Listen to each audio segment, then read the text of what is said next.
Remember when we had those spiral agendas that we would have to carry around school all day to write important dates inside of them? And if we forgot our agenda, automatic deduction. Hi, I'm Danny Patterson, a previous educator and now customer marketing at PowerSchool. And today I want to share with you my favorite piece of Schoology, and that is the course calendar.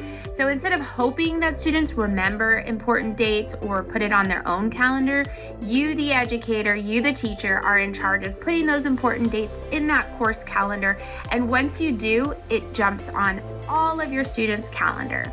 And bonus, it even shows up within the parents' calendar when they log into their parent account. So when something's due or something's important, it's all in one place.